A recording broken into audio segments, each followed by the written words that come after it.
not merely discuss a theme, but engage in an idea that is set at the very heart of India's present, its future, self-reliant Bharat. Because today's theme is not just policy, it is a philosophy, it is praxis, and a purpose. This thought has a beautiful resonance in Hindi. जब विचारों में स्वदेश बसता है, तभी विकास राष्ट्र में झलकता है. It is now my great honor to introduce the chair for this important session, Professor Bhagwati Prakash Sharma sir. May I request sir to grace the dais? A scholar of remarkable depth and global standing, Professor Sharma brings over 4 decades of academic excellence in international trade and economic globalization. As a former Vice Chancellor of Gautam Buddha University and an academic leader who has mentored generations of scholars, we welcome you on the stage, sir. May I introduce now the speakers for this session. The first speaker for the session is Professor Rajkumar Mittal, sir. May I please request you to come on the dais, sir. Professor Mittal currently serves as the Vice Chancellor of Baba Saheb Bhimrao Ambedkar University, Lucknow. With over 3 decades of leadership in higher education, he is a prolific scholar with over 110 publications to his credit and global academic engagement. Thank you, sir, for joining the panel. Our next speaker is Dr. Shashank Shah, a globally recognized thought leader, policy expert, and best-selling author. Dr. Shah's work spans stakeholder management, leadership, and inclusive economic development. It is a privilege to have you on the panel, sir. It is my honor to introduce the final speaker for this session, Dr. V.S. Kanchana Bhaskar ma'am, with over 45 years of exemplary experience across academia, research, and industry. Dr. Bhaskar ma'am is a distinguished leader in engineering, education, and innovation. Thank you, ma'am, for joining the panel. May I now request our Honorable Chair, Professor Bhagwati Prakash Sharma sir, to take over the proceedings.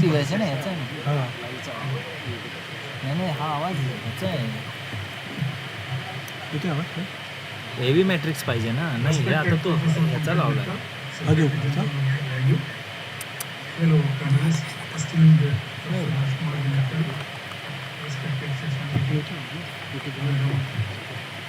आवाज नाही. In Hitopadesh, there is a saying, if you will call, उसमें हिंदी में है, पराश्रित व्यक्ति को भी जीवित कहेंगे तो मृत किसको कहेंगे? And that's why self-reliant Bharat is today very important. Particularly, just for example, 3 kinds of self-reliance are necessary. First is in the external sector, that is, we should be able to finance our imports from our exports. That we cannot do today. Almost we are having a trade deficit of $282 billion. In the year 91-92, when we implemented reforms, the trade deficit was only $1.5 billion. Today it is $282 billion. And due to that, Indian rupee has declined. In 1991, it was 18 rupees equal to $1.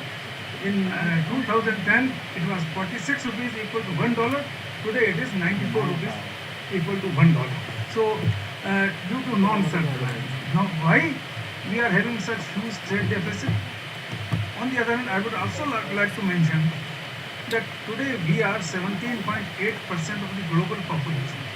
But we have only 2.9% share in world manufacturing, and in that also more than 2/3 is being manufactured by foreign multinationals on our land under the scheme Make in India. So they bring their components from outside. Say for example, if a company is assembling passbook printer, it will import all the components from Huawei or Ericsson, etc. So we are largely have become a country of assembly lines.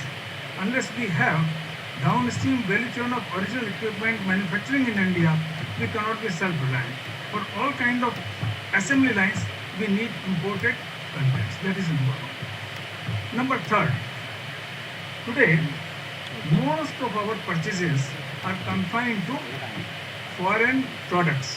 Foreign means either foreign brands being manufactured in India or being imported. If I start from shoe polish, 80% of the shoe polish is of Reckitt and Coleman, an American company. cherry. We come to water, bottled water, Aquafina, Inlay, there are many foreign brands in water. Then if we come to refrigerators, washing machines, TV, almost 80% of them, air conditioners, 80% of them are foreign brands being assembled here in India, but most of their components are coming from outside. In cars also, we see 20% of the Tata and Mahindra cars are made by India, otherwise all are made in India by foreign brands. Japan is having only 1.5% share in world population, but it has 7% share in world manufacturing, and 5 years back it was 12%. Just because 96% of the cars being sold in Japan are made by Japan, that is Swadeshi. If we will buy tube light of the Philips, profits would be going to Holland. Technology of Holland would develop. And if we will buy Bajaj, Surya or any India brand, then on the one hand, value addition, 100% value addition us within the country, and all the downstream value chain of original equipments would be manufactured in India. Now, unless we manufacture in India, we cannot grow. I'll just be giving an example which I do often give. Say for example, if my shoe has broken here, I go outside and buy it from a cobbler and pay him 500 rupees tomorrow morning. After half an hour, if he buys a t-shirt for his son, then again that 500 rupee note would be going to that hosiery shop owner. Now if hosiery shop owner has to buy a small cabin fan, then that 500 rupee note would be going to an electrical shop. Now electrical shop owner has to buy books for his son, then again money would be going to bookshop. If my 500 rupee note, by virtue of transaction velocity of money, rotate among 10 people in Pune, in this colony, then it would be generating a revenue of 5,000 rupees in this area, manufacturing, value addition, employment, everything of 5,000. In 30 days, it would be 5,000 into 30 means 1,50,000. And in 12 months, it would be 18 lakhs of rupees. It would be by virtue of transaction velocity of 500 currency rupees I have spent on a Swadeshi product.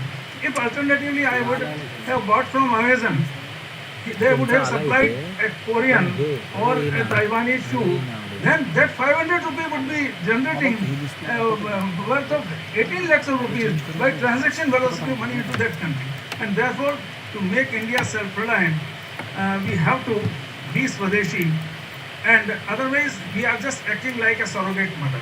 We are calling the foreigners, look, we are 147 crore of people. We will buy a lot of your goods. You earn profits from us. Back home, it is just like surrogacy. Don't take it otherwise. It is my belief. So now, without taking much of the time, I would be inviting the most esteemed panelist, having long experience as Vice Chancellor, Professor Rajkumar Mittal, to deliberate on the issue.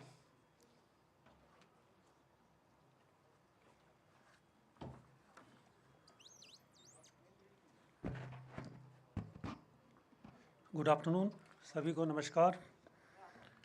Honorable Professor Bhagwati Prakash Sharma ji, the co-panelists Dr. Shashank Shah, Dr. V.S. Kanchana Bhaskaran ji, and Dr. Pankaj Mittal ji, all other my esteemed Vice Chancellors, colleagues.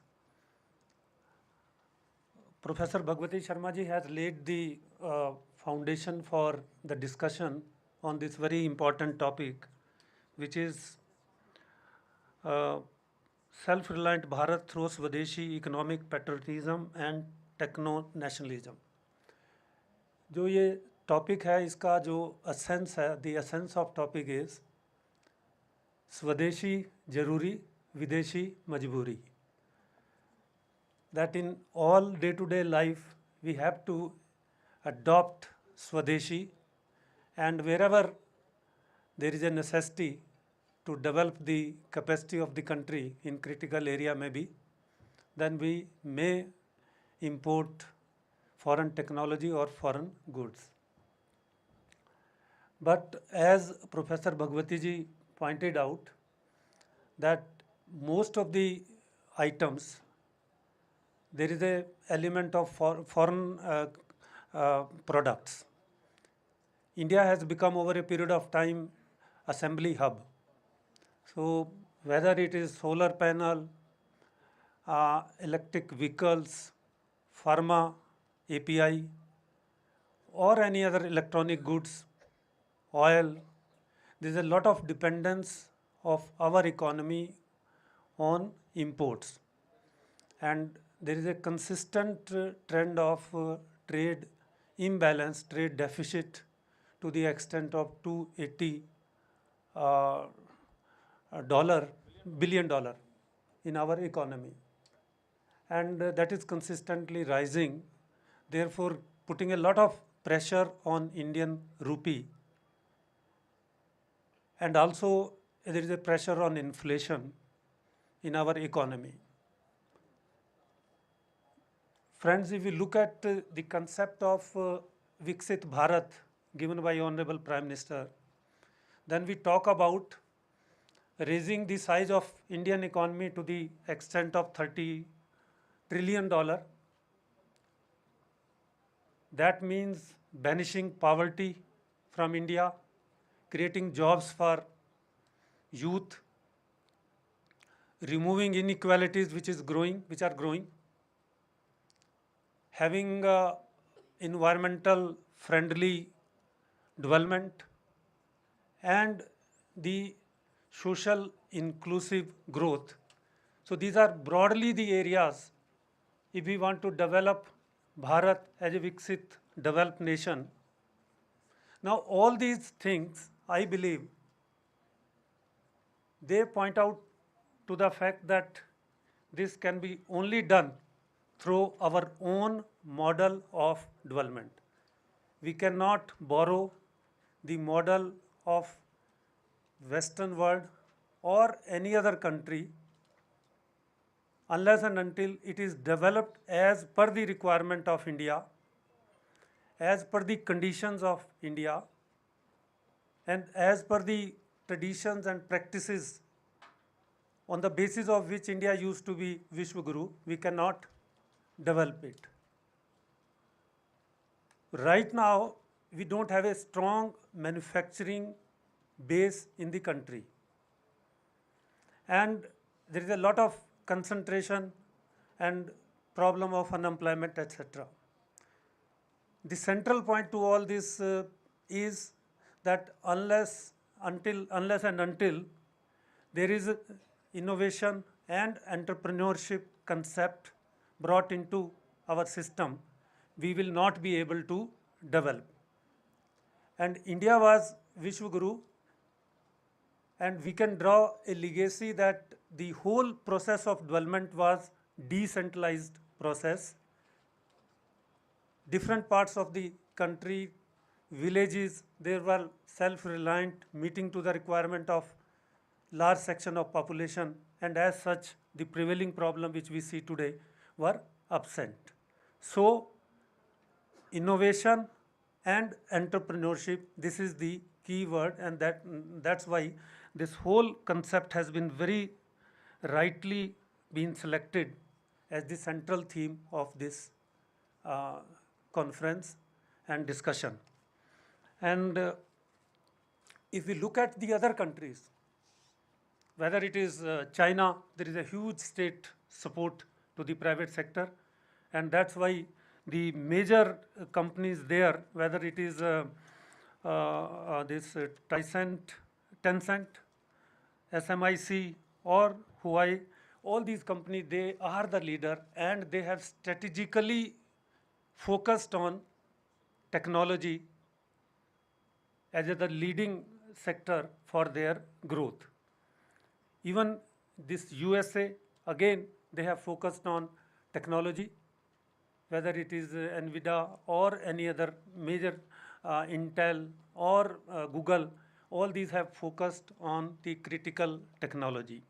Same is the case with German, same is the case with Japan, and most of the other countries, the example of which is before us, and they have considered technology development as a strategic asset of their growth process. But somehow we have been able to ignored it, and we have been importing hugely most of the items, and we have become, as pointed out by Bhagwati ji, that assembly hub. Most of the things we get from abroad and assemble it, and whether it is PLI or Make in India, although significant progress has been made, and a solid foundation has been laid, but still we have to go miles to attain this target of economic sovereignty, or whatever call it, the realize the objective of Atmanirbhar Bharat. So therefore, I feel that if we have to take the country to realize the objective of Viksit Bharat, then like in India, we have a country where still we can say 10 to 15% of the people are below poverty line. Still, there is a lot of malnutrition. There is still lot of problems related to availability of water, energy, and many other infrastructure related problems. Now, all these problems of economy, they can be handled if we put focus on small scale sector, our youth, the technology, and adopt the model of decentralized model of development, whereby the focus is on 6 lakhs villages, more than 715 district, and other major cities. So this type of model will provide a lot of demand push for the economy. Already the size of the economy is 140 billion. So huge demand support is there in the system. Infrastructure requirement is there, whether whether it is the area of health, whether it is the area of education, or digitalization process, or transportation. Huge demand exists in the villages. So demand is there. Then economy size is very high, very big, and population base is there. Our young population is there, 65% of the population below the age of 35 years. So base is there, and therefore we need to adopt the policies through which this process of Swadeshi technology development and Atmanirbhar Bharat objective, they are aligned together to attain this objective. Few things can be done, like wherever possible in the area of like electronics, defense, energy, API, and other area, this import dependence could be reduced. Like in case of health, we have alternative medicine systems. This alternative medicinal system can be promoted and has been tested during the COVID time also. So this can save lot of foreign exchange for us. Similarly, we can develop the capacity in solar panels and electric vehicles, electronic, and our participation in the global supply chain, that can be improved. As on date, our participation in this global supply chain is very little. So how this supply chain, we integrate our systems into this global supply chain, maybe through this FTAs, maybe better intelligence about the foreign market, better understanding of the foreign market, we can do this process. So this can be, I think, improved. Similarly, in defense, we have done a lot of, we can say, improvement, and our participation has improved. We have been exporting this defense equipment to the other countries as well, but still lot of Indianization can be done, and through this we can save lot of foreign exchange. Similarly, MSC sector, I already mentioned that how India could be a manufacturing hub through better governance, ease of doing business, technology development, technology development, I think, is all will agree, is one area where a lot of scope improvement exists. We are spending very less percentage of GDP, 0.7% of GDP on R&D, and R&D is one area which is critical for technology development. So unless and until our research institutions, our higher education institutions, they properly collaborate and integrate with the industry, this meaningful, we can say, research cannot be done. At the same time, the research and agenda of the higher education institution, that must be catered to the requirement of the local community, and the research must think of what economic value we add, what social value we add through this research process. It should not simply be a degree awarding process. So how we improve the quality of the research to cater to the national agenda, which is to take Bharat to be a Viksit Bharat, that has to be properly defined, and at all level this integration process has to be done. One thing I found very important is like to speed up the process of economic development, we have to promote, last 1 minute, we have to promote this concept of the youth, mentality of the youth to be changed from job seeking behavior to job creator. And this agenda has to be pushed in a big way. And one of the scheme, like in Uttar Pradesh, one district, one product, that has proved very useful in this process. And I myself have seen that how local industries, they are in a way helping the youth to be part of this process, and they can integrate their research into this and market those local product at the global level.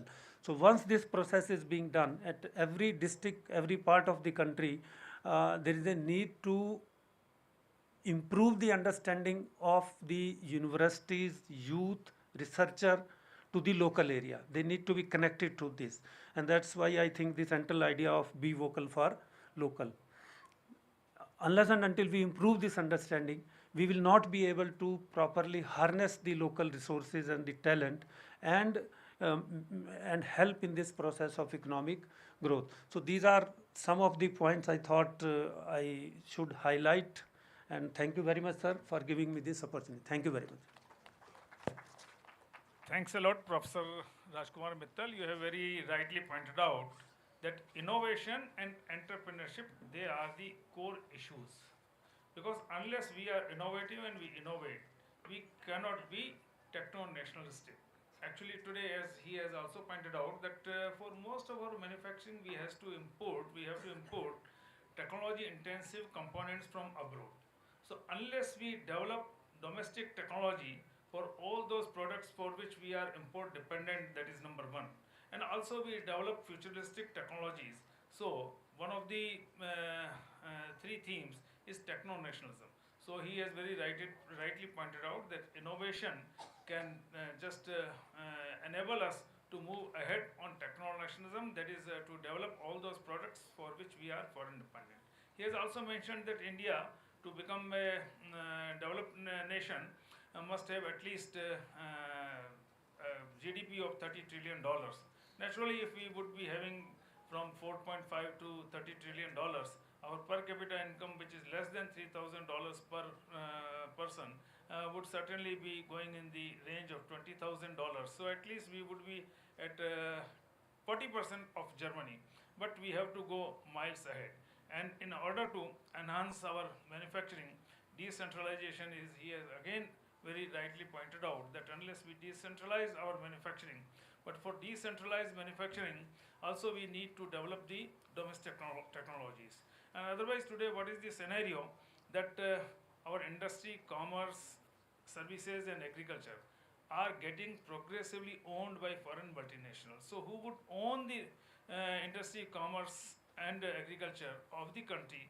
So Swadeshi is again very core issue. So he has very rightly pointed out that youth should move should adopt entrepreneurship. That is, instead of becoming a job seeker, he should be a job provider. So he has very rightly pointed out and elaborated the theme. Now I shall be requesting Professor Dr. Shashank Shah, who is from the Niti Aayog. So I think in next 10 minutes we will be hearing him on this theme of self-reliant Bharat.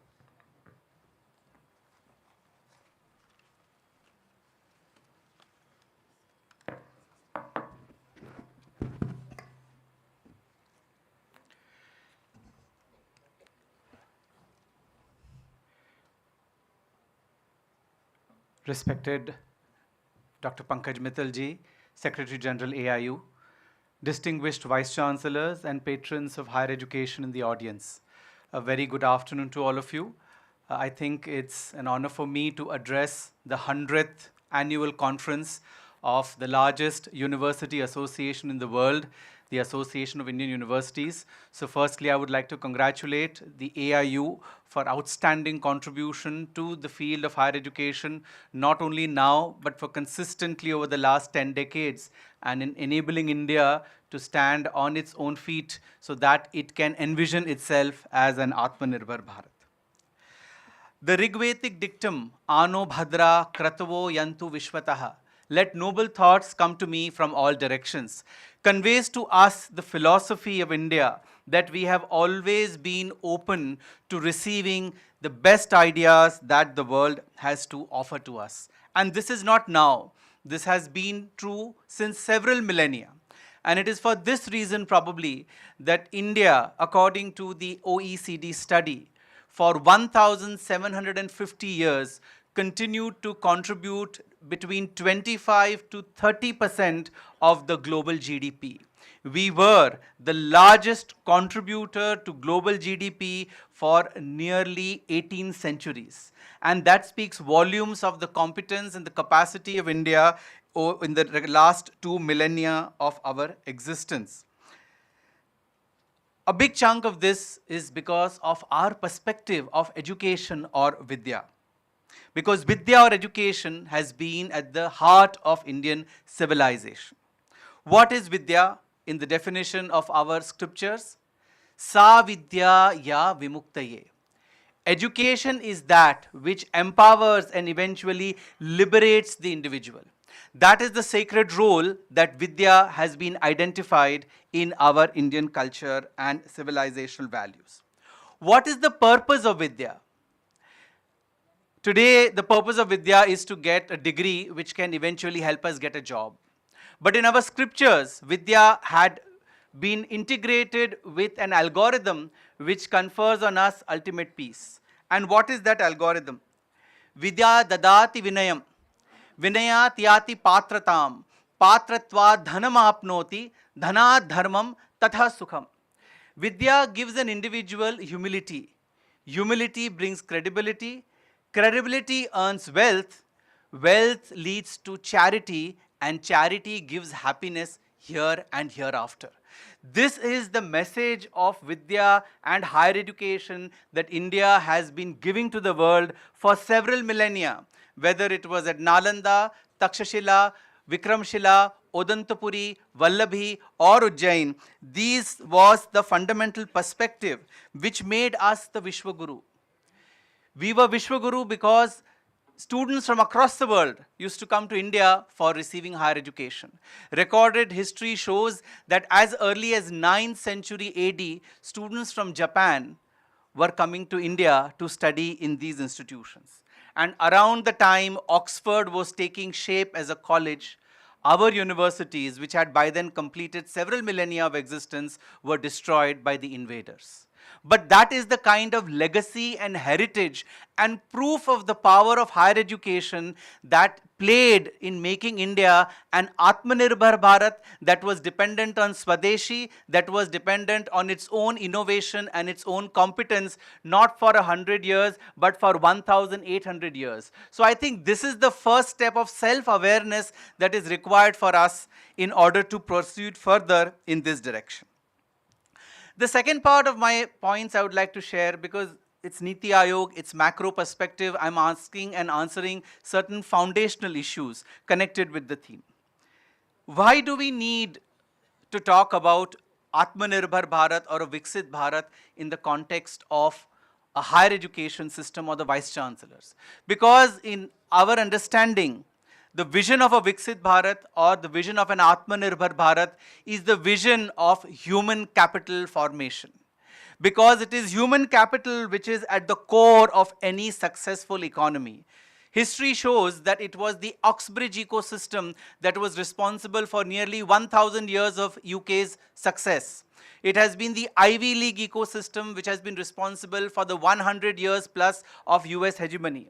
And it is the Peking and Tsinghua kind of universities that have contributed to the phenomenal rise of China in the Committee of Nations. So higher education is at the core of the vision of becoming a Viksit nation, of becoming an Atmanirbhar nation, because a nation which cannot create knowledge and the nation which cannot nurture human capital that will implement that knowledge cannot become a Viksit Bharat, cannot become an Atmanirbhar Bharat. And that human capital and that knowledge is going to be created in the institutions that you are leading.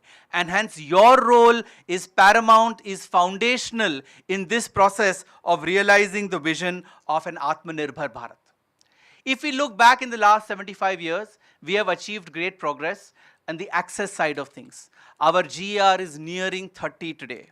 We have nearly 4.5 crore students in higher education. If we look at the NER, it's nearing 60. We are already the world's largest higher education system in terms of number of institutions.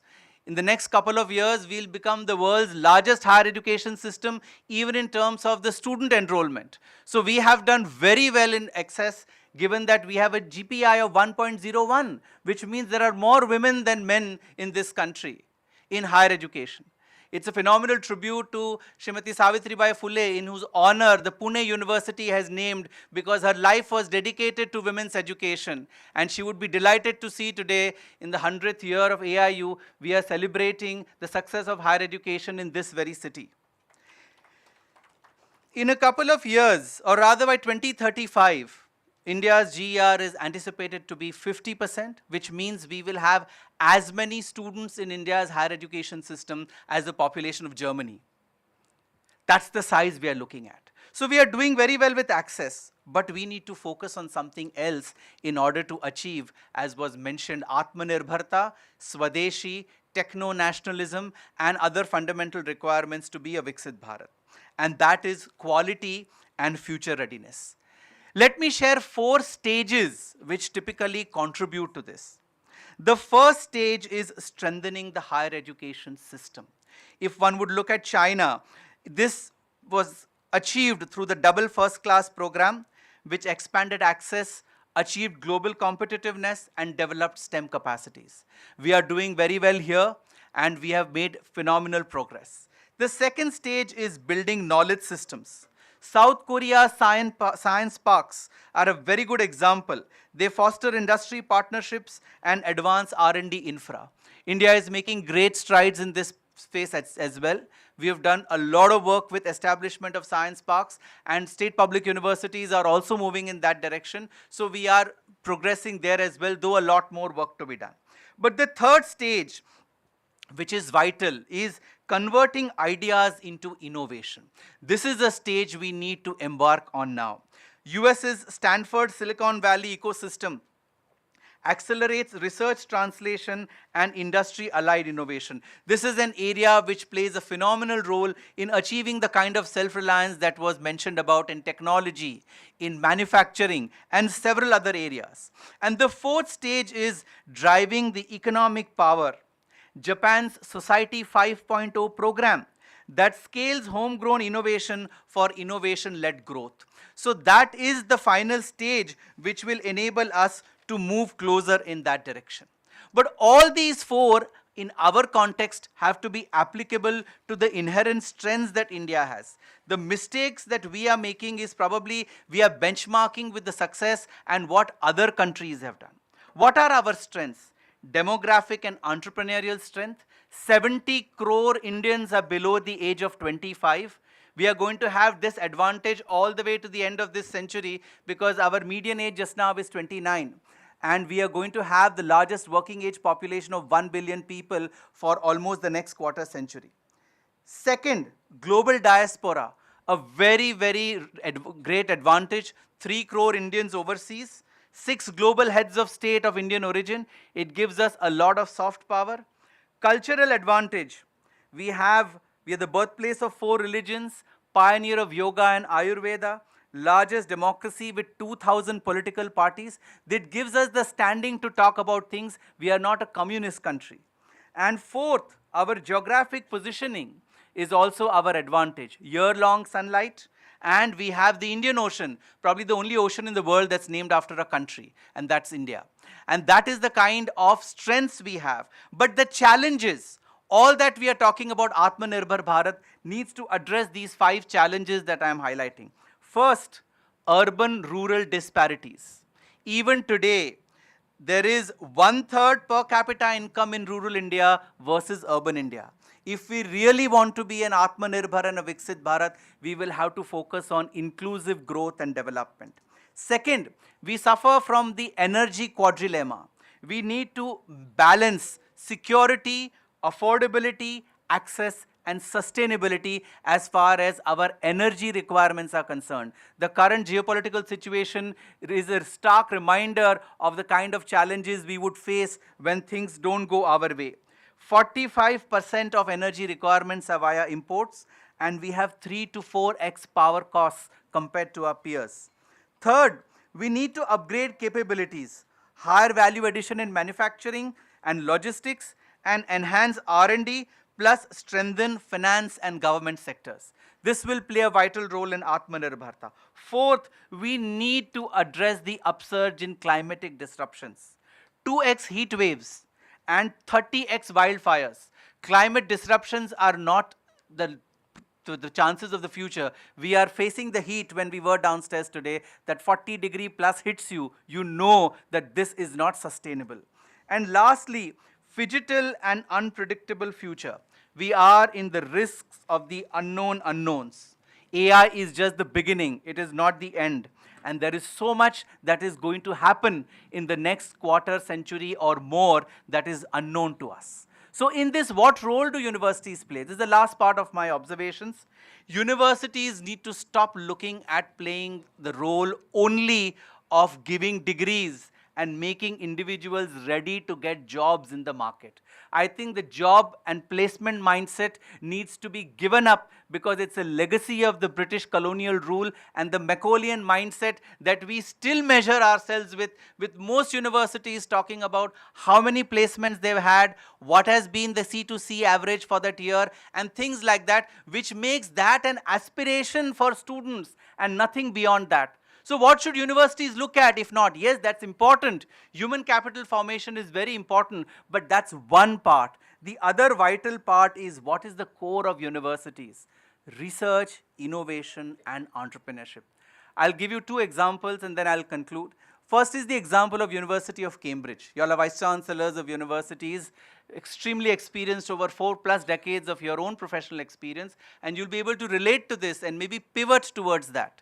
University of Cambridge, according to a study by London Economics, makes an economic impact on the UK economy to the tune of £30 billion per year. That means one university contributes 1%, nearly 1% of the UK economy, and of which £23 billion are from research and knowledge activities. So for every £1 of investment in research-related activities at University of Cambridge, the UK economy benefits to the tune of £12.65. That's a 12.65 ROI to the UK economy for the research work at University of Cambridge. I think each of our universities have the potential to contribute to Atmanirbhar Bharat by becoming such centers of excellence in research. And second, research need not be limited to patents and publications. I think the priority today is to count the number of publications and the number of patents filed.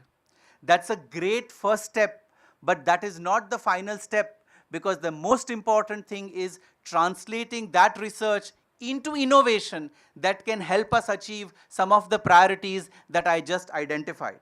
India's R&D budget is going to be going up. As per the Viksit Bharat estimates I'll just conclude in a minute, sir. As per the Viksit Bharat estimates, from 0.7% of GDP, it is estimated to go up to nearly 3.5% of GDP. 0.7% of GDP of a $4 trillion economy today to 3.5% of GDP of a $30 trillion economy by 2050, which means that higher education institutions, which account for just 10% of R&D work, will still have an increase of 50 times the resources available for R&D in the next quarter century. This is phenomenal resources available. But do we have the capacity to absorb these resources? And what do we need to do in order to reach that kind of capacity building so that we can truly contribute? And the last part here is entrepreneurship. How can we, in a very, very focused way and not as a tick box for a ranking or an accreditation or for a global collaboration, but help our students transition from job seeking to job creation? According to an article that I authored with the mission director of AIM, Dr. Chintan Vaishnav from MIT, we calculated that today in the best of the institutions, less than 2% of students opt for entrepreneurship. If this goes up to 5% across institutions, and if 90% of those startups fail, which is the norm, the remaining 10% of successful startups have the potential of creating 55 lakh direct and indirect jobs per year. With the kind of demographic dividend we have, we will need to create anywhere between 1 to 1.5 crore jobs a year. And in the current scheme of things, with everyone seeking jobs and nobody creating jobs, this is not going to be feasible. And hence, universities need to be changing their mindset in a substantial measure. The last part, of course, was an internationalization. It was discussed in great detail. Internationalization is not an elite requirement. It's a fundamental requirement, because 97% of our students are going to be studying in India, not going overseas. And all of them need to be exposed to how the world operates so that they can contribute to the global vision of India. And for that, internationalization is very vital.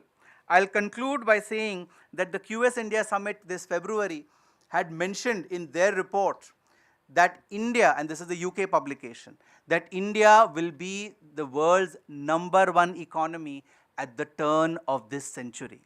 It's now a foregone conclusion. It's not whether it will happen or not. It is going to happen. But how we are going to be able to contribute to it is going to be very, very vital. And I'll conclude by saying that universities are going to play a very, very vital role in this, provided they transition from being creators of students who seek jobs to become citadels of research, innovation, and entrepreneurship, and also embody the spirit of Vasudhaiva Kutumbakam, because India's rise is a benign rise. It's not a rise which threatens the world, but it is a rise which takes the whole world together. That is what truly a Viksit Bharat and Atmanirbhar Bharat will look like. Thank you very much. Thank you, Dr. Shashank Shah. You have very rightly pointed out that India has to focus on its demographic dividend. We are almost 147 crores of people, which is more than the combined population of entire 50 countries of entire Europe and 26 countries of entire Latin America. So when we are of the size of 76 countries of entire Europe and entire Latin America, then if we can enhance the productivity of our manpower and we can improve the productivity, we can do a lot. In that direction, he has also very rightly pointed out that universities can do a miracle. But today, if we see, we are having an in-house discussion, almost there are universities without faculty. I can name more than a dozen universities which have zero faculty. We have universities with 8 or 10 or 20 faculty members. We do not have universities with at least 64 GB RAM. And unless we have advanced equipments, our universities cannot do latest of the state-of-the-art researches. and therefore whole of the ecosystem has to be addressed. Now again, regarding his calculation of the spending on GDP, spending of GDP on R&D, and say Korea, and they are doing 3 to 4%. Now even we are not in a position to spend 6% of our GDP on education. Ever since independence, we are setting this target. Even in 2003 Science and Technology Policy, we have set the target that we would be enhancing our R&D expenditure to 2%, but still it is 0.7%. So unless we do something revolutionary, and he has also very rightly pointed out that for 1750 years, India has even I would say it was up to 34% also. From 0 AD to 1500, India has 34% contribution in even if we go back, then Ramayana mentions of economist Upadhyaya Sudhanva. What Shashank Shah has talked, Upadhyaya Sudhanva has said, उसका संस्कृत में है जिसका अर्थ यह है, प्रत्येक कार्यक्षम व्यक्ति को कार्य मिले. That is, every person in the working age should get work, and he should get, और उससे उसकी समुचित प्रत्यय हो. That is, he should get the adequate revenue. Then he says, उस आय में विवर्धन हो. That income should expand, and then it should be equally distributed in the masses. So, and Ramayana Kal, if we go to Ramayana Kal, then it was in Treta Yuga. After Treta Yuga, 8,64,000 years of Dwapar has elapsed. Now, I am just would be digressing from the main theme, that when we refer to the Ramayana Kal, there are many archaeological evidences in Ramayana that this epoch has happened in about 1 million years ago. For example, Ramayana talks of 4 tusked mammoths, 4 दांत वाले हाथियों के वर्णन आते हैं उसमें. 4 दांत वाले हाथी, 4 tusked mammoths have become extinct 1 million years ago. When if an organism has become extinct 1 million years ago, then certainly that Ramayana, all events must have taken in that era. So actually, if we see what he has mentioned, the historical evolution of India's economy, even in the Mahabharat Kal, the ancient Dwarika has been traced 120 feet below the sea water, and there the fortification wall of Dwarika was 30 feet wide. Even in today's world history, we don't find any fort having a fortification wall of 30 feet. So what kind of civil engineering miracle we had? Very recently, madam is from Tamil Nadu, at Kodumanal, some excavations have taken place, and there they have found vitrified crucibles. 2000 years ago, we knew vitrification process for making steel. So actually, India has very rich past. Now I will be inviting Madam Kanchan Bhaskar, for she is from the field of technology. I think she can talk on techno-nationalism, how to embark on that route, and otherwise also she is free on the theme. Thank you. Thank you, sir.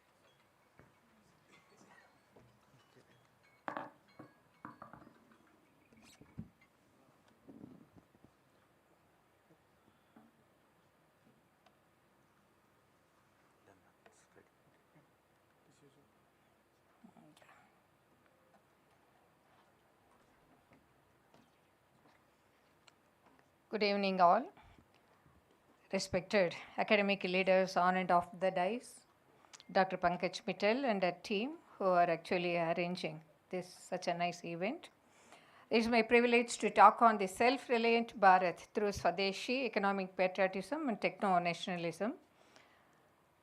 It's a great topic. Very nice economic input we received already. So I would be just lightly touching upon the context in which I would want to project.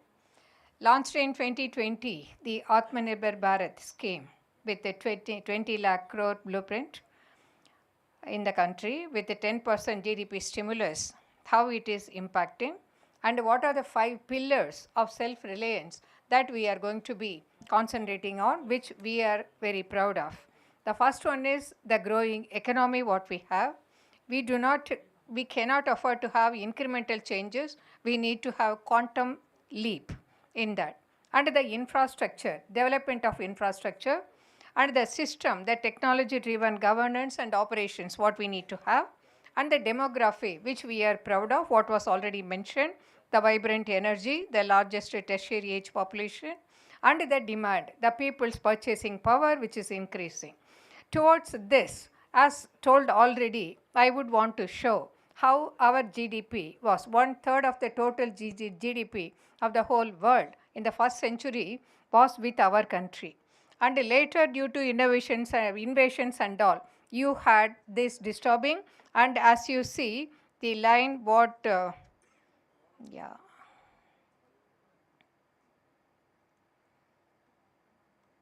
Yeah, what you see here as the orange line, the India is growing now. It's now slightly growing, and it has come down from 33% to such a large steep it had. Therefore, government is coming up, has come up with so many missions. First one is India Semiconductor Mission, as was pointed out by the moderator as a teacher of who is belonging to electronics and VLSI particularly. I would want to focus slightly on that because electronics is there present everywhere. So India Semiconductor Mission, we had India Semiconductor Mission 1.0, in which we had, as also was pointed out, the PLI, Product Linked Incentive Scheme. You had the ecosystem, fabrication foundries and all created, and that ecosystem was supposed to be developing, pushing country into the right direction. And then we follow it up with ISM 2.0, in which you had the full ecosystem, right from the materials what are used and right from the system, right from the glass substrate manufacturing, right up to the display manufacturing, all the component manufacturing, which we are concentrating through ISM 2.0, a very nice, very rightful directions what our country is taking right now. And the National Quantum Mission, we need not say about this at all. Lot of data, and we are very wealthy in terms of the data what we produce and what we handle in the country, for which, for all the security purposes. Recently also we had been having several meetings by the finance minister. We are going to be having quantum computing, and the quantum communications are going to be there, quantum cryptography are going to be there, and we are going to be ready. We have got to be ready to face with our much of data what we have with our banking systems and all. Excellent security ought to be there, quantum post cryptography sort of fields, and we have our interdisciplinary cyber physical systems, where it is a combination of all the IoT, all IoT sensors, all the components which go for it, and all the communication channels, everything together running the machines what you have. So the cyber physical systems is a great area, and in that we have a national mission. And India, yeah, everyone know about it. All of us know about it, and yeah, the AI infrastructure we are setting up in several states also, and we are waking up to the presence of AI, how we are going to be having about it.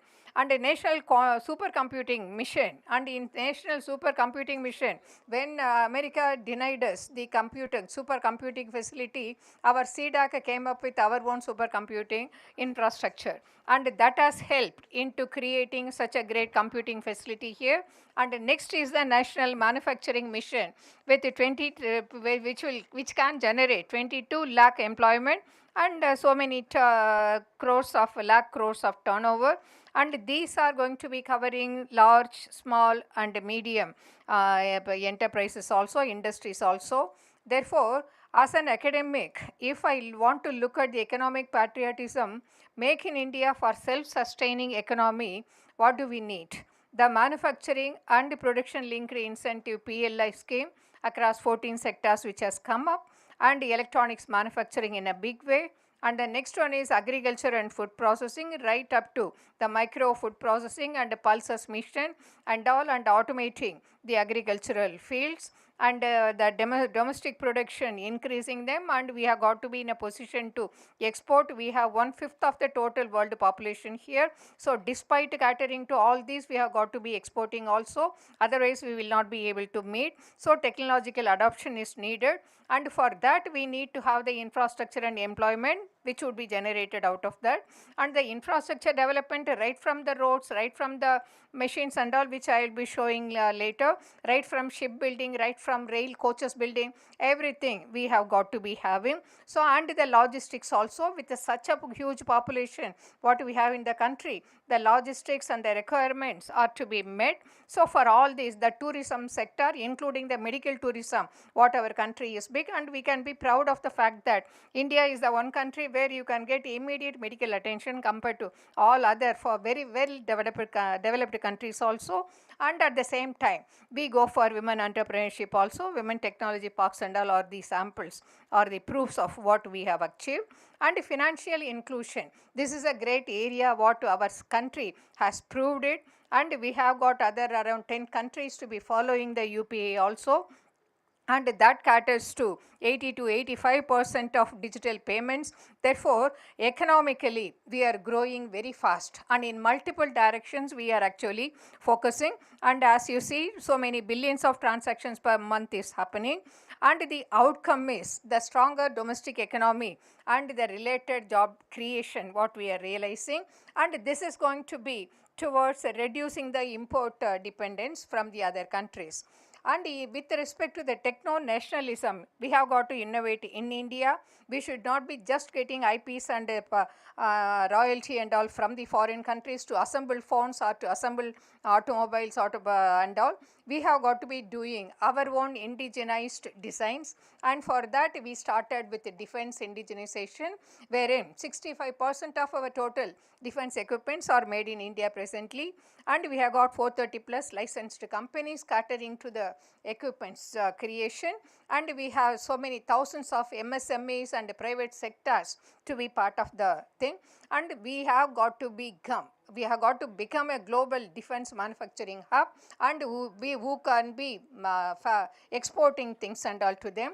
And the digital public infrastructure, as I told about the UPA, India complete stack is actually we are getting it ready, and so many millions of people are involved in that, so many millions of transactions, and compared to the MasterCard what we have this data, this is the latest data, 640 million transactions through UPI versus 450 million transactions of the MasterCard. Though the value may be different, but still we are enabling the country which is actually 1/5 of the total population with our UPI. That's a big achievement. And of course, National Health Mission, pharma and vaccines, we need not talk about it at all, because we are the pharmaceutical company of the world. We supply everywhere, and that was proven even during the pandemics also. Covaxin and Covishield supply around 65.5 million vaccines we have sent to so many countries, and self-reliance is going to be one, and exporting is going to be another in the pharmaceutical sector, and we are actually coming up with so many, right, including the cancer medicines and all. We are having great research going on. And semiconductor and advanced technologies, it is a big thing what we need. India semiconductor missions what are there, and DLI, in addition to PLI, the design linked incentive scheme is for enabling all the components, individual components manufacturing, the design inclusive, and for which the government has arranged for free tools and all, electronic design automation tools which the universities are using, which enables the small scale industries and medium scale industries and institutions like ours to go for making use of those tools, and which are actually crores of worth values, and we have our own designs made, our own fabrication made, manufacturing is to be done. In that direction we are actually growing, and once we have that done, the ecosystem for the manufacturing is going to be in full, and we are going to be, our requirements are always increasing, and that's going to be giving us such a large techno-nationalism, and we are innovating in that sense. So, it is going to be creating strategic independence and global tech leadership and reduced reliance on foreign technology. And the semiconductor manufacturing projects what are actually now already on, some of them, and already under construction some of them are, right from Tata Electronics, PSMC, Foxconn and HCL together, Micron Technology, Tata Semiconductor Assembly and Test, OSAT and ATMP facilities. Whether we design somewhere and manufacture it manufacture it, package it, test it, or whether we are going to be designing on our own. Particularly, I have got to say, all the electronics design of the whole world, 20% of them minimum are done in the country. But we don't have our label there because their designs are owned by other foreign countries. That is why schemes like DLI are to encourage us to have our own designs on our own name. All the MNCs are using our designs, but we don't call it as ours.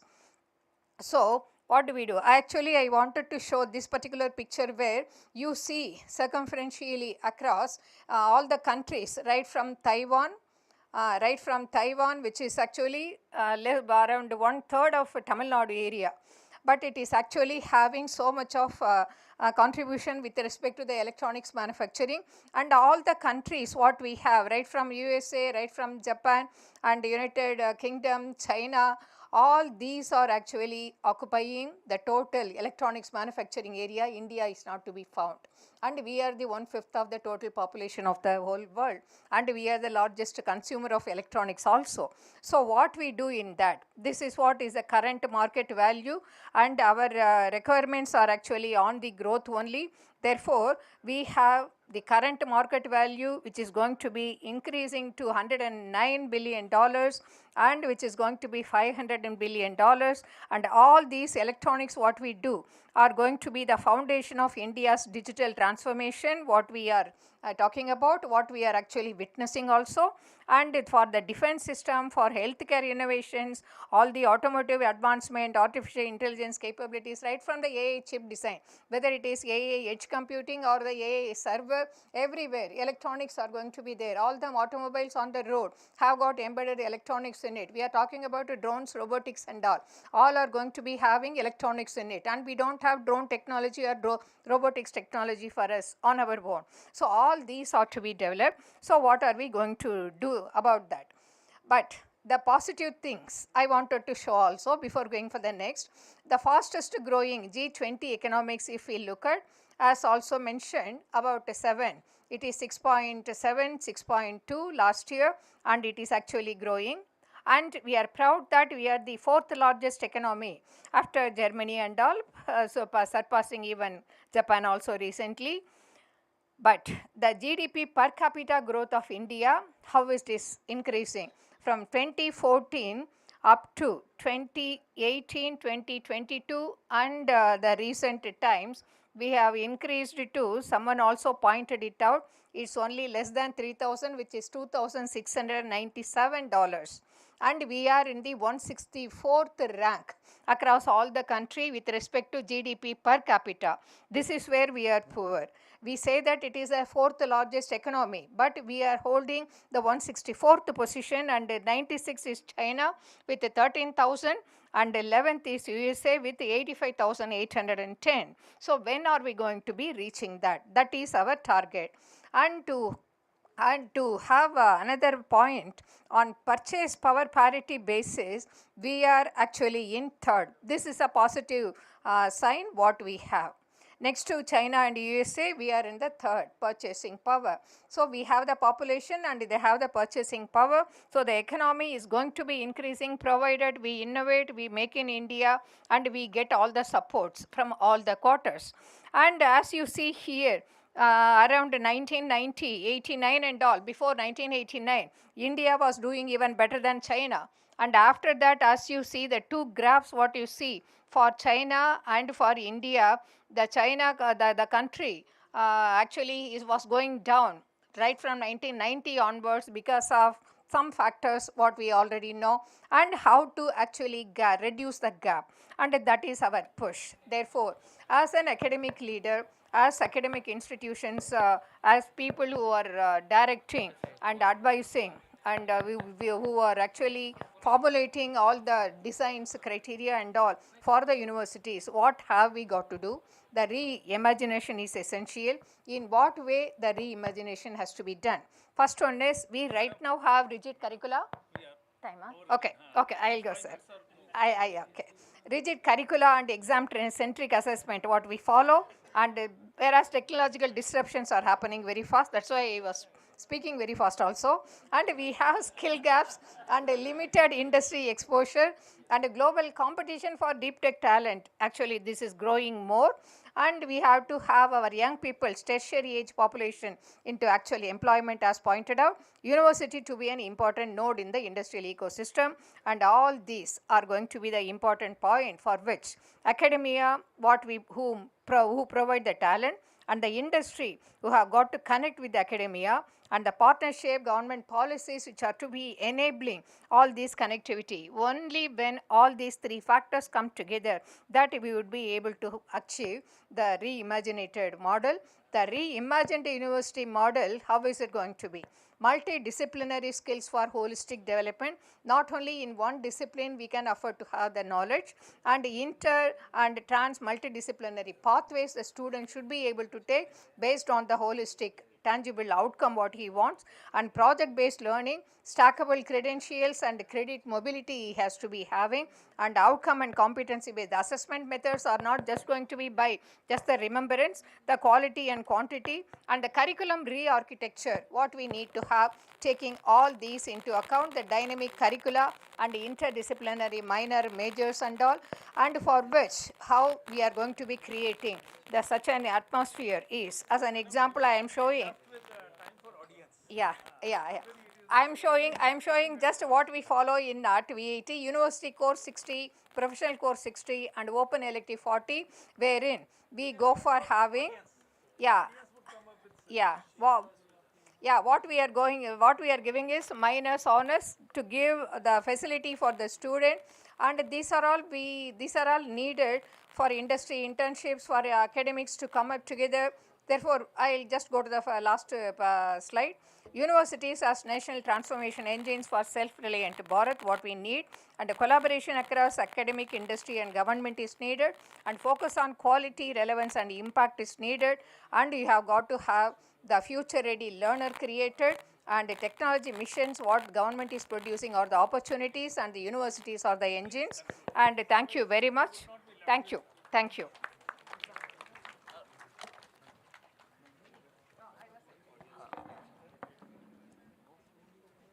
So I convey my thanks to Madam for giving a very meticulous presentation from agriculture to artificial intelligence. And she was very right that unless we enhance our agriculture exports, and India is blessed with largest arable area, and almost we can feed two-thirds of the global population.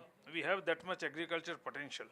And with respect to the design linked incentive scheme, production linked incentive scheme, we are doing a lot in semiconductor mission also. But one of the areas to be worried is, Mr. Shah has also pointed out that we are applying for large number of patents.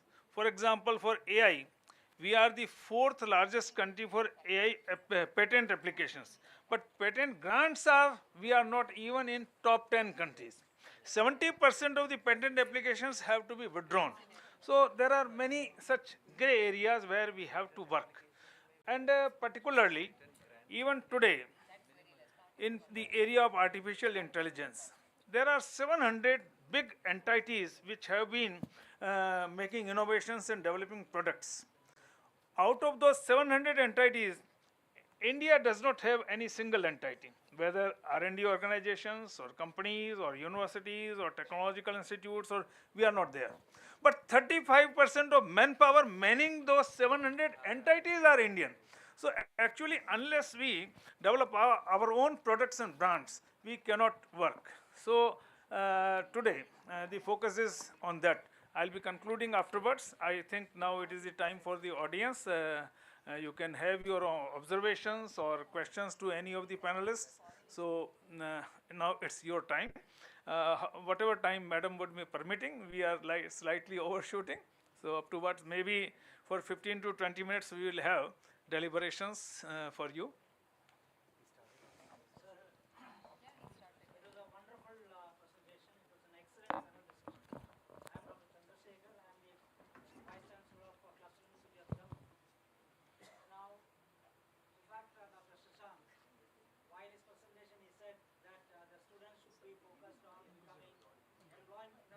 Employers should be job providers.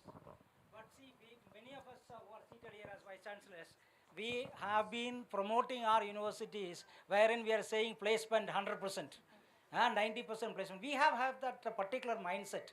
It is very difficult to change the mindset because a common, like if you look at our total population, the middle class is actually driving the population. And the middle class, as such, what they are thinking is whether my son is getting a job or not. Now, you have done studies in state public universities also. I see from your profile. Now, the state public university, as what Bhagavati Prasad sir has said, many of the faculty positions are vacant. It has not been filled. Now, this is another problem we are facing. Now, in this context, how do we make our students to be a job provider?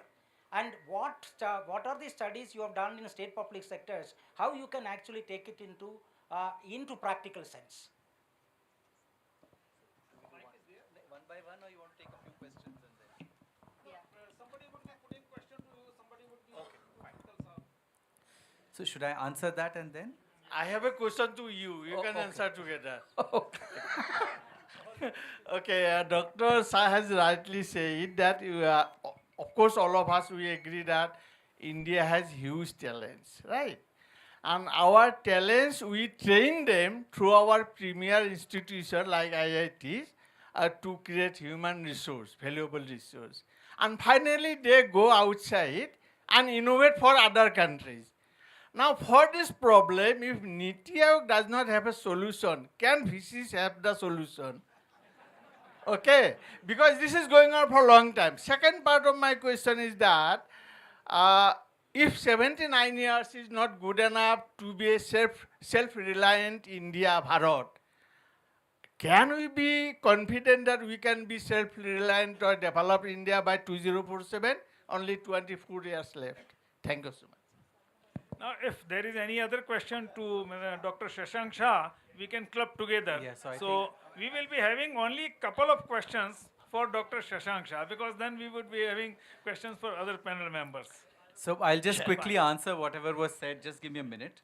So firstly, my answers are not on behalf of Niti Aayog or the Government of India. They are my analysis based on data, evidence, and all that has been discussed from morning, and of course the current scenario as we all are aware of. So to answer the question on job seeking versus job creation, that's why I mentioned the point of the percentage. 5% of 100, which means 5 in 100 students. We are less than 2, so probably 1 in 100 is currently considering startups. So it's just an indication that a very small percentage of students being nurtured in that area, researchers, faculty being nurtured in that area, has the potential to contribute jobs to that extent. So it's basically an exploratory area where one is trying to suggest that this is something which we will all have to look at, because the capacity to create jobs in the current economic ecosystem is always going to have an upper limit.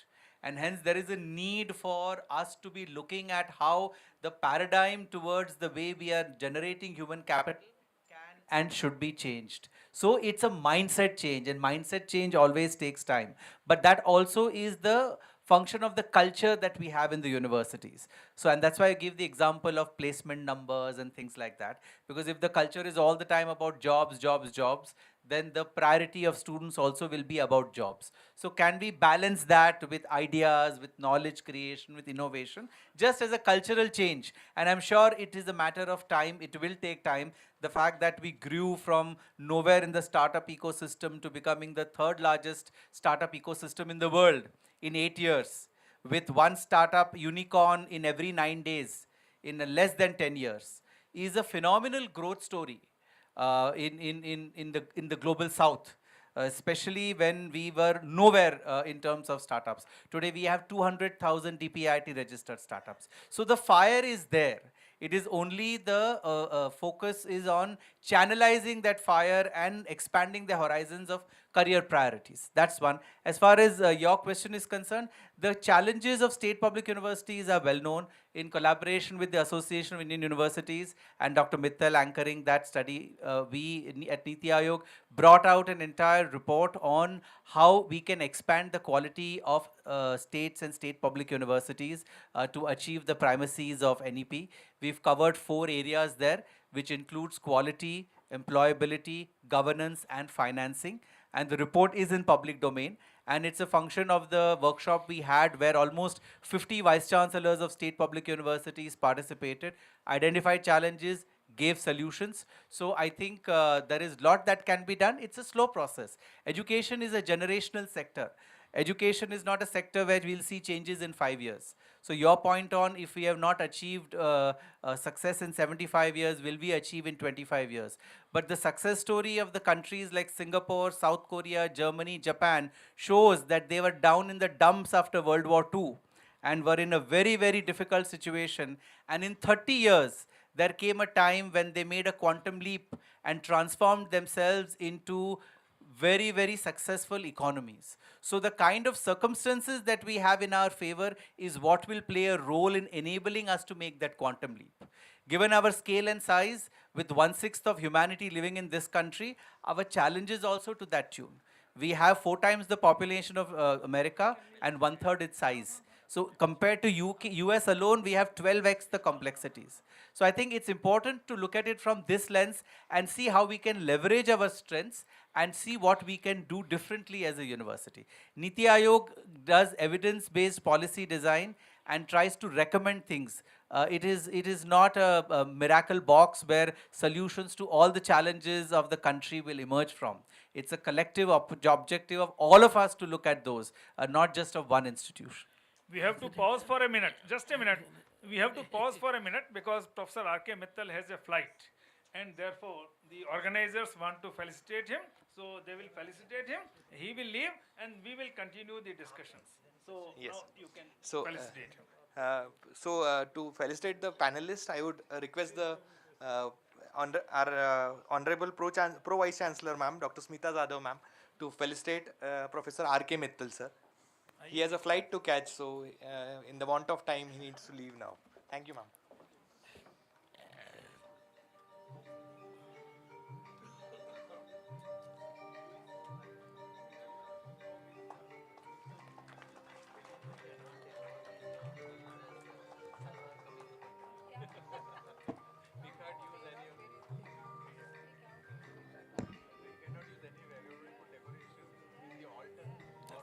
I'll just thank him.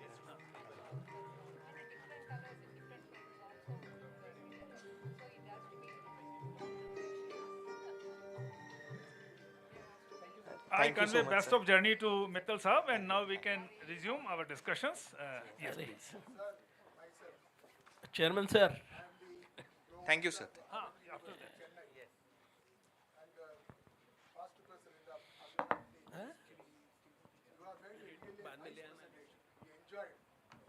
Lot of things you have included, but you are represented a government.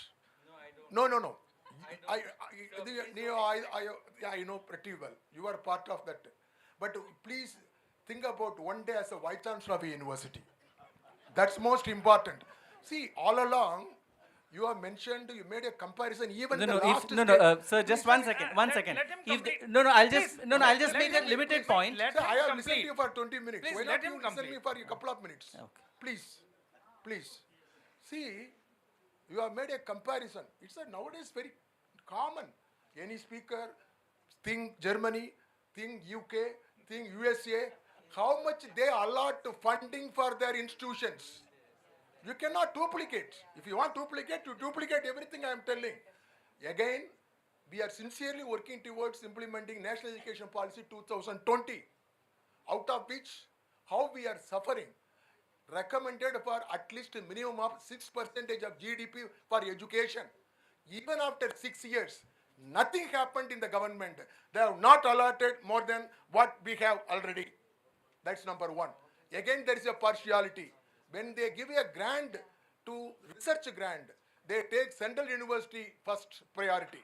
Then they go for a state university second priority. If at all any surplus, they think about the private university and deemed universities. As far as contribution is concerned, they are, sorry to say, I served in state universities, serving in a private university. Private universities, in terms of contribution of research, exceeds the rest of the university as well. But you are not at all giving any funding to us. Even otherwise, whatever already sanctioned grant, more than 50% they have stopped, saying that there is a fund constraint. My dear brother, when we live like this constraint, fire is there. As you said, fire is there. Fire among the Vice Chancellor, fire among the management, fire among the student, fire among the faculty. We are all doing our low level best. Morning, whether you listen to it or not, more than 70% of the university in Tamil Nadu, we don't have Vice Chancellor at present. More than 50% of the university, they don't have the minimum percentage of faculty members working. Many of the universities, they don't have money even to make payment of salary and pension. When government is simply seeing as a spectator, how you can expect that we can do innovation, we can do I'm not criticizing, I'm telling. When people coming to a stage, why you have failed to mention about the challenges which are being faced by our own people. When you touch, you have to touch other side as well. Yes, these are all the things, inadequacies. These are all the problems you Vice Chancellor face, for which also you can give a recommendation to the government. It should not be one side. You have to think about the rest of the side. Otherwise, your speech is excellent. I have made up my mind. I am going to invite you to my university to address in a forum. That is different. That is, you are very, very talented person. It's same case with a lady from Vice Chancellor from South. She has also made a very good impact on it. Please think about the reality. Please think about the reality. We are suffering. We are suffering. Please tell the government. We are very hopeless. Vice Chancellors normally, we don't go to the road for protest or ask. We are all academicians. But rest of the people, they fight. We don't want. Please take this message to Honorable Prime Minister, Honorable Finance Minister, Honorable Education Minister. Let them think about at least the sanctioning minimum of 3% GDP at least in the coming year. Thank you very much indeed. Would you like to interact or Please. there is one more question we will take Go his ahead. question. Finish all the questions. बताएं. This is Dr. Magre, Vice Chancellor, Pravara Institute of Medical Sciences. What I gathered from the panelists and also the Honorable Chairman, despite the fact that the Indian economy is suffering from huge trade deficit and at the same time the devaluation of the rupees, despite this fact, our country has contributed to such a great extent that we have almost occupied a position of third largest economy in the world. Madam corrected me now, it is not third. I was under the impression it is third, but now she said that is fourth, 3 or 4, whatever it may be, but we have scaled up that kind of ladder. I fail to understand and comprehend what is the kind of a relationship. There is a huge deficit and still then we are making such a great progress. What is this mysterious kind of a relationship between them? Whether it is directly proportional or it is inversely proportional, or the answer is lying somewhere else. One fails to comprehend this. And one fails also to comprehend the position of self-reliance and Swadeshi in this kind of a mysterious relation. How best it would make us the world's strongest economy. And what is that we as a university are going to contribute. Fine, This is we what can I want to understand from you. We can take a couple of questions more. Then, yes. I have a very small little humble suggestion to make. Notwithstanding the fact that R&D, if you take as a whole, present figure states to be 0.7% of the GDP, I am not on that. My earnest feeling and sincere request is, should there not be a budgetary appropriation even within this for capacity building of the research working? Funding on one block as a whole without any appropriation which is earmarked in terms of the capacity building for the said dispensation, perhaps is something where we are putting cart before the horse.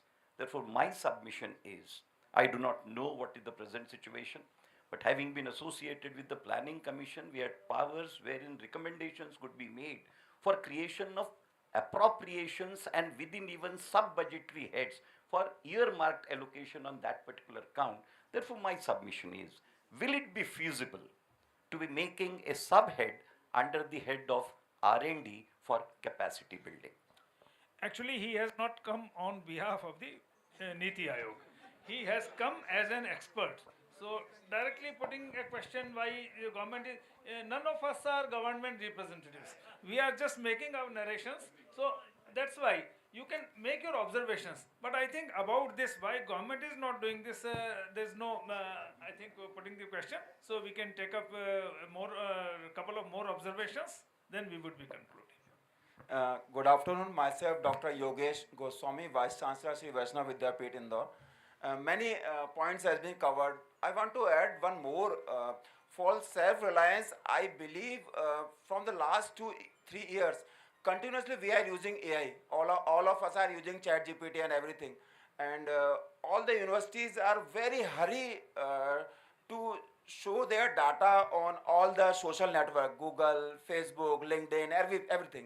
But these all platforms are not Indian. So my concern is about data security. We should have our data security. We are not having cloud. Indian cloud should be there, and Indian platform should be there. We are trying to do this, but this is really a challenge for self-reliance. I think as Hormuz is there, so maybe some problem may be there in future also for data security, I believe. Fine. It's also your observation and suggestion. Yeah. So not. I think we can take up more observations, and if they are observations, it's fine. I have a very small observation, so I'd like to tell. I am from Assam, Bharat University, a public state university vice chancellor, and my university is in a very rural areas. Earlier, I was working 29 years in a central university, so it was a very nice. Every facility was created. But for a state university, very difficult to create the facilities, and people are also very poor. Their students sent to the other places. They think that every facility should be created near their universities. And when we are going for creating universities, the resources are very, very important. So I request, as you are from Niti Aayog, some research mobilization to the state university also. You can just represent the government also, so that some resource mobilization should be done to the route to the university. These are the real, actually some talent is there, which is very difficult to come up. So this is my request. Fine. Now we will be having 2 more observations. Then we will conclude because we are already overshot the time. I am Dr. Mahesh Verma, Vice Chancellor of Guru Gobind Singh Indir Pacific Delhi. No. I just one of my observations that we are saying that we are, making our students more job oriented rather than enterprise oriented. But it has been observed that job is actually the route to enterprise. You get a job, train yourself, observe, innovate, and then you enterprise. So I think that's not bad. Truly, there's nothing in isolation, nothing stand out that if it's a job, he'll be job forever. I think job is a route to become entrepreneur. That's my observation. Thank you. Sir, my suggestion or question is to the chair. Sir, my suggestion and question to the chair, if I may be allowed, sir. Professor S.P. Singh from Kaushalya Skill University. Sir, on Swadeshi, Swadeshi Jagran Manch program, I have attended many, and you have given from Kinley to Coke and everything. Can it be, sir, is it possible that while we wear this, sort of Western attire at times, some people are purely wearing khadi. At times we feel that we are somehow not going by the Swadeshi way of life. But I personally believe there is always some part of Swadeshi here. Some part of Swadeshi there in khadi. I mean, khadi and maybe pottery are the 2 pure Swadeshi part of things. But rest of the thing, either we have technology or we have some machine. Something is, even khadi by machine is not fully khadi, right? And fully. So is it not possible, I mean, to all of you, especially to you, sir, that everyone is having Innova at home and wearing a khadi, right? So every family should have a khadi or maybe Swadeshi card that I am 50% Swadeshi, somebody is 60% Swadeshi, and somebody is 100% Swadeshi. And for that, if at all that kind of rating may be done for Swadeshi products, and all products should have a category that how much is going to India and how much is going to Korea, if I'm using Hyundai. So that kind of, and some kind of mechanism to the people sitting out here, so that the people who are more Swadeshi should get more incentives while they purchase that particular product, and ecosystem can be created for Swadeshi, because 100% is very difficult. So this is my suggestion, if at all can be incorporated. It is the national incentive. Yep. That is incentive of nationalism or patriotic, and that's why the terms we have used in the theme are economic patriotism. And if I have to be economically patriotic, then I'll have to buy only Swadeshi goods, because unless let me finish. Unless we buy made by India products, we cannot think of entrepreneurship in India. Say for example, if there is a toy car from China or from Korea, then they are bringing all their components from there of 90% value and they are assembling. Now if a young man, if he can make a coil and he can sell to that American or Chinese car maker, that company would not be buying from him. It would be sourcing its own coil from China or from Korea or from outside the country. Unless we buy the Swadeshi products, made by India products, then all its downstream value chain of original equipment, they would be manufactured in India. Then only we can grow. For example, I just extend that example of a toy car. Now if that toy car manufacturer is an Indian, then he will be buying an Indian coil. So 8 or 10 coil manufacturing companies would emerge. Now those coil manufacturers, they will have to purchase enameled wire. Then 8 or 10 wire enameling companies would emerge on the ground. So a graduate coming out from an engineering college will set up a plant to do wire enameling. After this, that wire enameling company would be buying the copper wire. So somebody shall have to establish a copper drawing machine. So actually, unless we think of buying made by India products, components would not be manufactured in India. Say for example, all our metro trains are coming from Bombardier, Thales, Alstom, etc. Now, even if a coil, if a IC that can be reconfigured in India, but since Bombardier is a Canadian company, it would be sourcing all its components from there. And therefore, if we buy made by India products, then automatically 100% value addition shall be done domestically. And here, even for technology development also, I'll be quoting some more examples. If we are just a minute, if we have economic patriotism, technology can be sourced from outside. Just for example, China has developed itself by acquiring 4,000 technology bearing companies across the Europe, and therefore unless we be Swadeshi in our purchase behavior, if we will be buying the domestic products, say for example, as I have already mentioned, that if we will be buying the domestic products made by India products, then only Indian value addition would be taking place. Otherwise, for example, if I am buying a Godrej refrigerator, then its mini compressor would be manufactured in India. If I am buying a Whirlpool, then its mini compressor would be sourced from United States of America.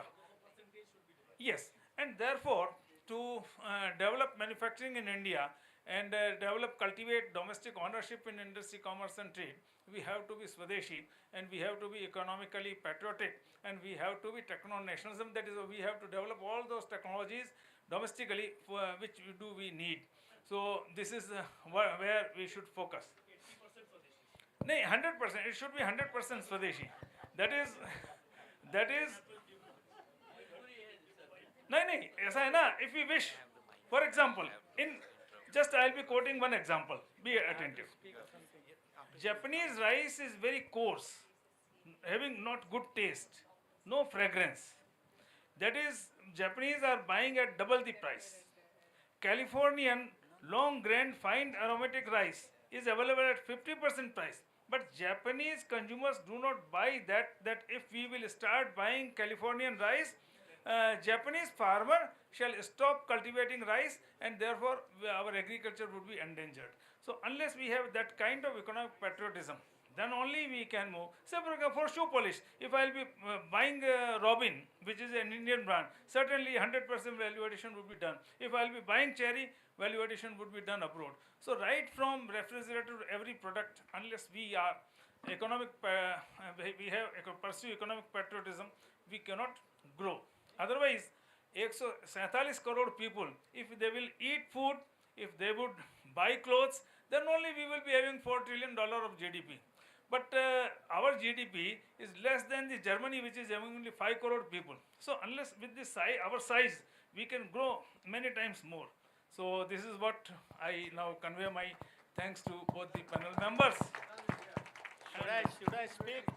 He is waiting. Should I speak or Yes, not? sir, yes, sir. Please, the last comment. Last but very important comment. Yes. My name is Professor G.D. Yadav. I am the former Vice Chancellor of Institute of Chemical Technology, Mumbai. And I have three important solutions. Everybody is bombarding on Dr. Shashank Shah as if he is representing the government. What is wrong with us?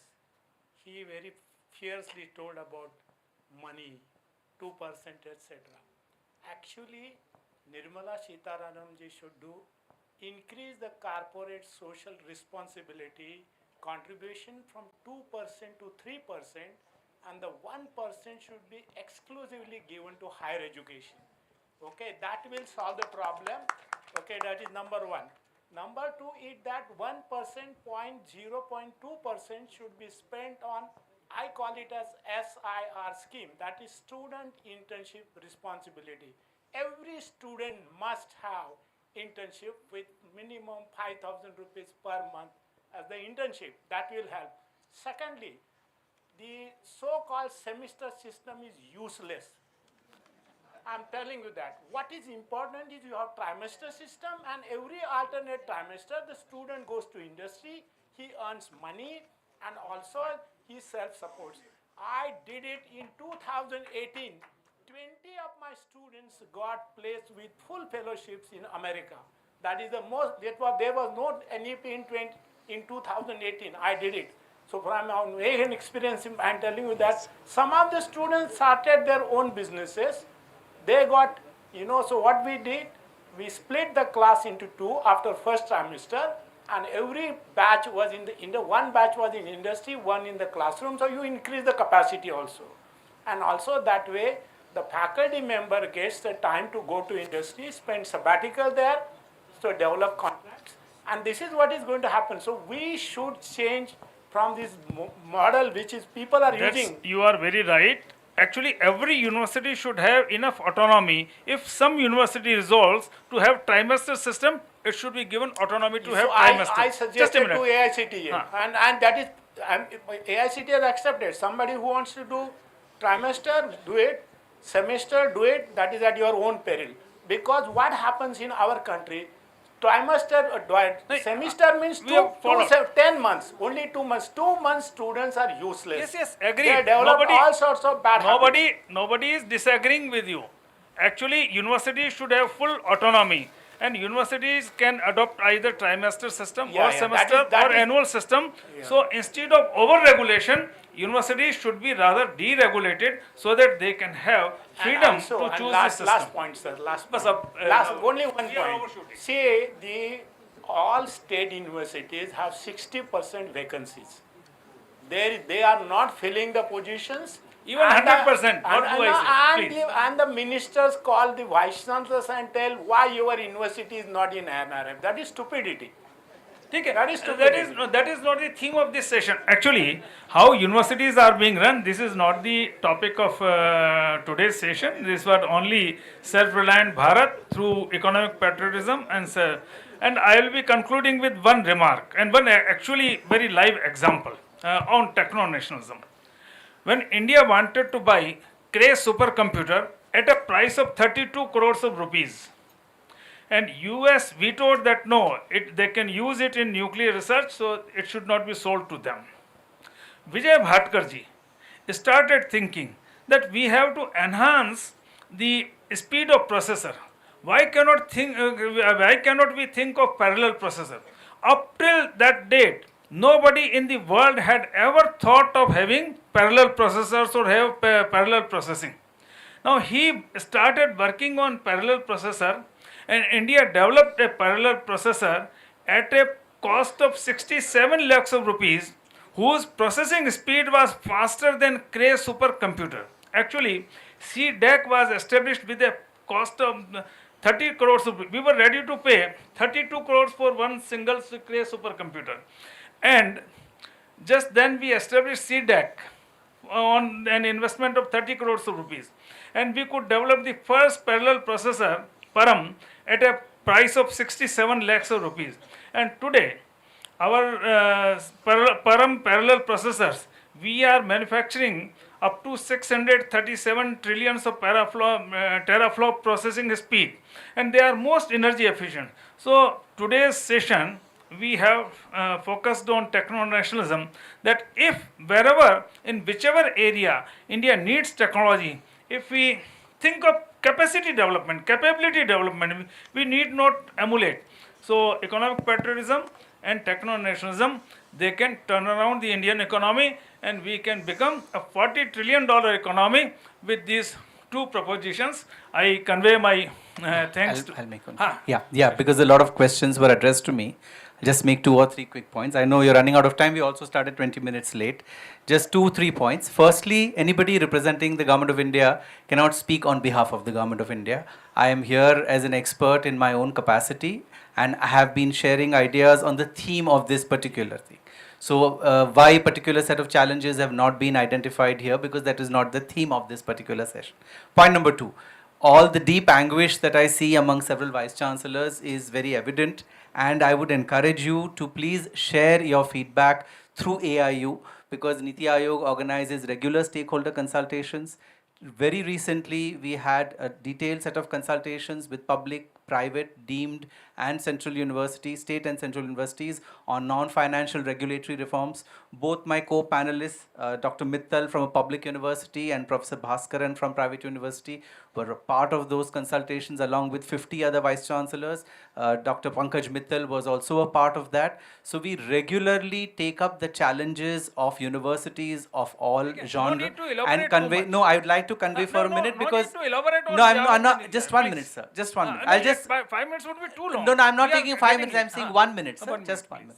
So please feel free to share your comments through the industry body that you all are a part of, which is AIU, so that we may take that up. And thirdly, whether Niti Aayog is covering some of these points or not, if you look at our reports, all the challenges are amply captured. Actually, you are not the representative of the Niti Aayog. Don't try to answer on behalf of Niti Aayog. No, I'm not answering on behalf of Niti Aayog, sir. I'm just clarifying the questions that were raised. Okay. So the point of the recommendations with respect to whatever was mentioned have already been made.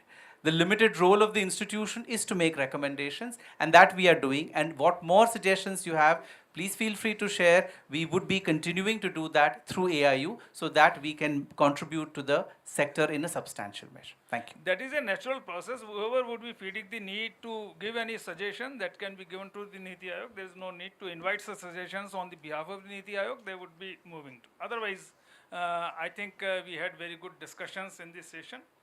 And the theme of this today's topic is for action. That is, if we are buying only made by India products wherever we have acceptable alternatives, we can turn around the Indian economy. And if we would be having economic patriotism in our behavior, then automatically techno-nationalism would come there. People would develop domestic products, and India can become self-reliant.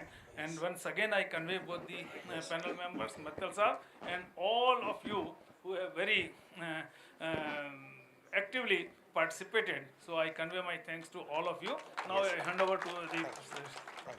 Thank you everyone, the eminent panel, for this insightful session. I would just like to conclude by saying that Swadeshi is not a sentiment. It is a responsibility that we all of us carry. and what answers we were looking for is something that we got imparted through discussions from panel and the audience alike.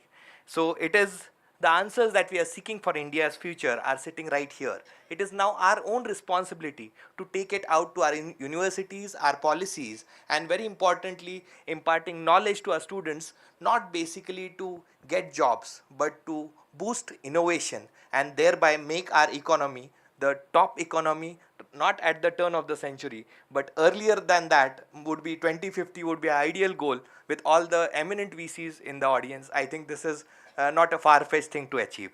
Now, I would request Dr. Smita Jadhav ma'am, our Pro Vice Chancellor, and the Honorable Chair to felicitate our speakers. And first, I would call upon Dr. Shashank Shah, sir. And sir, ma'am and sir, please felicitate.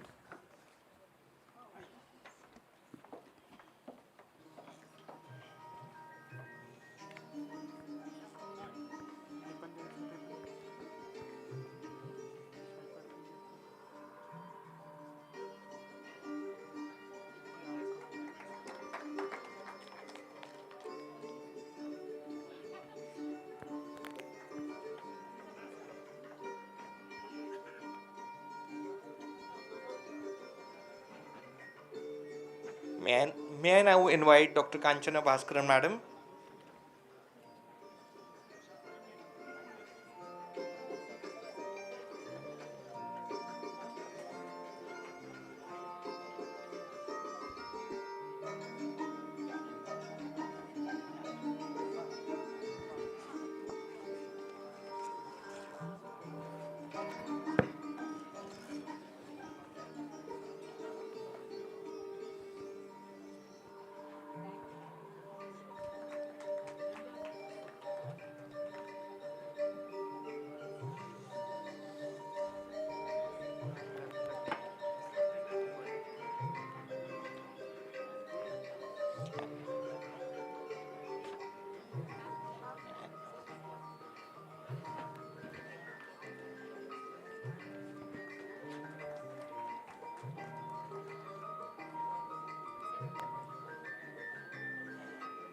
And last but not the least, Professor Bhagwati Prakash Sharma sir, who has steered this insightful session throughout for last 90 minutes. I request Dr. Smita Jadhav ma'am to please felicitate sir.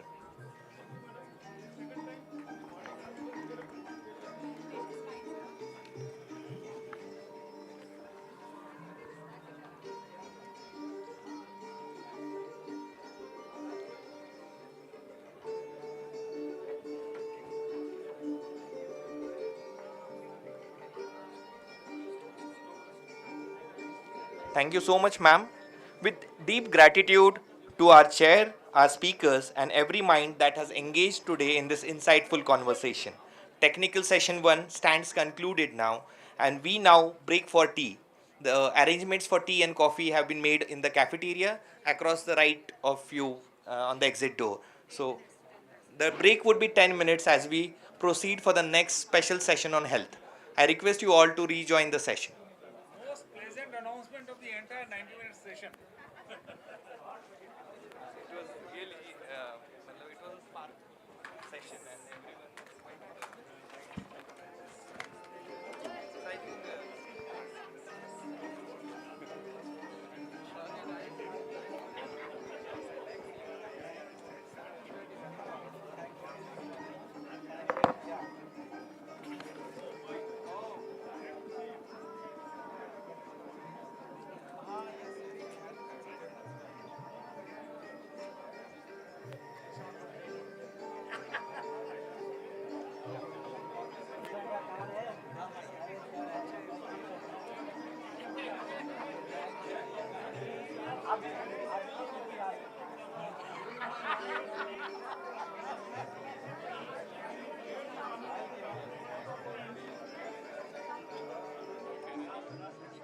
Yeah, just one second. I'll give my card to you back. Sure, madam. It will be difficult to come for here. Yeah, all right.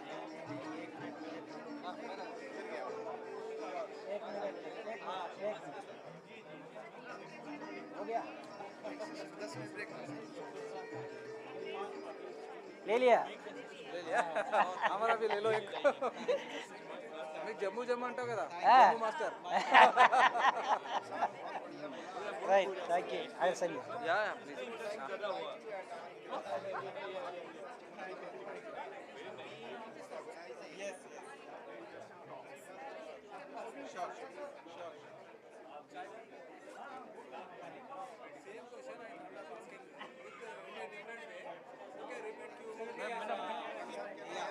I just finished it. Just give me 1 minute. Please. Yeah, please. Look, sir. Once. Wait,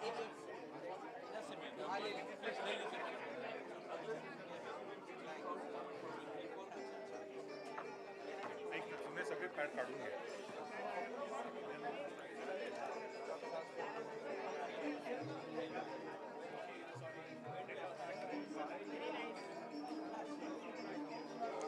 Sure, you write to this.